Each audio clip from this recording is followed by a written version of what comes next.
जब आप preparation start करोगे तो बहुत सारे तुम्हारे जैसे बोलते रिसेप्टिविटी के हिसाब से, अवेलेबल टाइम के हिसाब से और भी कुछ फैक्टर हो सकता है। कोई बच्चा बीमार पड़ गया तो उसकी प्रिपरेशन की डायनेमिक्स टोटली चेंज हो गई, ये ठीक किसी भी रीजन से, ठीक है। कोई बच्चा हो सकता है अपने आप को अंडर एस्टिमेट कर रहा हो कि मैं तो इतना ही कर पाऊंगा, 1-2 महीने बाद उसे फील हुआ नहीं I can achieve much more, तो उसके लिए फिर उसको रिकैलिब्रेट करना पड़ेगा जो बचा हुआ टाइम है उसके हिसाब से प्रिपरेशन को। मतलब एक बच्चा हो सकता है कि जिसको एक्सपोजर ना हो, वो सोचे क्या किसी तरह मेरे को आईआईटी में कोई भी सीट मिल जाए, ठीक है, बट वो जब प्रिपरेशन करे 1-2 महीने रिग्रेस प्रिपरेशन करे, मेहनत करे, अब उसे मेहनत करने में मजा आने लगे और फिर उसे लगे कि यार इंटेलेक्ट तो मेरा ये है कि मैं ओल्ड आईआईटी में एक अच्छी सीट ले सकता हूं, तो अब उसे अपने प्रिपरेशन का जो गियर है वो शिफ्ट करना पड़ेगा थोड़ा सा। तो इसलिए monitoring is very important and जो भी हमें फीडबैक मिला उसके हिसाब से बैलेंसिंग इज वेरी इंपॉर्टेंट। तो इन सब में जो प्लानिंग है दैट नीड्स एक्सपीरियंस, ठीक है। इसका मतलब ये कि प्लानिंग करने में कि जो पूरा टाइम अवेलेबल है उसमें हम प्लानिंग कैसे करें। जैसे मैंने बोला टू मेनी वेरिएबल्स के पेपर का डायनेमिक्स कुछ है, प्रिपरेशन का डायनेमिक्स कुछ है, फिर एक्चुअल एग्जामिनेशन में अलग अलग टाइम पे, जैसे मेंस की प्रिपरेशन हमारी जनवरी तक हो जानी चाहिए, ठीक है, एडवांस की प्रिपरेशन तक के लिए तो हमारे पास मई का टाइम बचा हुआ है। तो इसलिए इसके लिए बहुत ज्यादा एक्सपीरियंस चाहिए। मतलब इसको मैं एक छोटे से एनालॉजी में ऐसा बोलूंगा कि मान लिया हम बोलते हैं हमें टेस्टी खाना बनाना है, तो खाना बनाने में मान लिया हम क्या बोले ऑर्डर करके हम कुछ भी सामान मंगा सकते हैं, दाल नमक वगैरह सब मंगा लिया, पहला चीज तो ये हो गया। दूसरा गैस स्टोव चाहिए, गैस स्टोव मंगा लिया। तीसरा अगर हम मान लिया किसी भी ऐसी जो डेली वेजर वाला बंदा है उसको बुला के बोलने के दाल बना दे, तो ऐसे थोड़ा बने, ठीक है। उसके लिए हमें कुक चाहिए। कुक का काम क्या है, कुक के पास भी वही इंग्रेडिएंट्स हैं जो उस डेली वेजर के पास है, बट कुक और उस वेजर में अंतर क्या है कि कुक इज हाईली एक्सपीरियंस्ड। उसको यह पता है कि ऑप्टिमम स्वाद के लिए ये, ठीक है, ऑप्टिमम अच्छा खाना बनाने के लिए उसमें कितना नमक होना चाहिए, कितनी देर उबालना चाहिए, ये वाली चीज जो है वो एक्सपीरियंस से आती है। तो यहां पे भी जो प्लानिंग है, बहुत सारे बच्चे क्या करते हैं कि वो पहली बार ही प्रिपरेशन कर रहे होते हैं, मैक्सिमम बच्चे, ठीक है। अब वो क्या करते हैं कि वो प्लानिंग अपने हिसाब से करते हैं, उन्हें कोई भी एक्सपोजर होता नहीं है, वो अपने हिसाब से सोचते हैं कि शायद चीजें ऐसे होती होंगी, ठीक है। फिर वो मान लिया यूट्यूब पे गए, वहां पे किसी भैया दीदी ने जिसको खुद एक्सपीरियंस नहीं है, भले उसने जेई क्रैक कर रखा है, बट एक्सपीरियंस होना इसलिए जरूरी है क्योंकि जैसा मैंने बोला कि टू मेनी वेरिएबल्स। एक बच्चा जिसका सिलेक्शन हुआ है वो केवल अपने पर्सपेक्टिव से सोचेगा कि उसने बहुत सारे हजारों लाखों बच्चों को नहीं देख रखा, उनकी जर्नी नहीं देख रखी।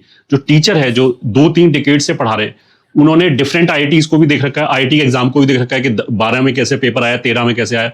फिर डिफरेंट बैकग्राउंड के बच्चों को भी देख रखा है कि इसकी रिसेप्टिविटी ये है, इसकी रिसेप्टिविटी ये है, उनकी स्ट्रेंथ और वीकनेस को भी देख रखा है। नोइंगली और अननोइंगली एक्सपीरियंस से ये सारा डेटा अनकॉन्शियस माइंड में जैसे बोलते हैं फीड होता रहता है। उसके बाद they can devise a strategy for each category of student. हर बच्चे के हिसाब से वो उसकी कैटेगरी बता सकते हैं, अगर तुम ये करोगे तो तुम्हारा बेस्ट रिजल्ट आएगा। And there are so many variables, तो इतने सारे पाथ बन जाएंगे। अभी तो वेरिएबिलिटी चैप्टर के टर्म्स में आएगा, जैसे मोटा मोटा एक सब्जेक्ट के अंदर 25 से 30 चैप्टर हम बोल सकते हैं। चैप्टर की भी लेंथ वेरीड होती है, ठीक है। उसका जो अंडरस्टैंडिंग के लिए जो हमें कैपेबिलिटी चाहिए वो भी अलग अलग होता है। जैसे पीएनसी समझने के लिए हमारा बहुत अच्छा IQ होना चाहिए। फिर हमें यह भी मैप करना पड़ता है कि अच्छा इसमें इतना एफर्ट डालना वर्थ है क्या, ठीक है, इससे कितने क्वेश्चन हम सॉल्व कर सकते हैं। तो जैसे बोलते हैं ना कि इन्वेस्टमेंट वर्सेस रिटर्न, ये सारे के लिए भी हमें एक्सपीरियंस चाहिए। बच्चा 3 सब्जेक्ट पढ़ रहा होता है, जो टीचर है वो एक ही सब्जेक्ट पढ़ा रहा होता है कई सालों से, तो ऑफ कोर्स टीचर के साथ यू कैन नॉट कॉम्पीट। तो इसलिए इट इज वेरी इंपॉर्टेंट कि जो हमारी स्टार्टिंग है वो सही होनी चाहिए, वो हमारी क्लैरिटी होनी चाहिए कि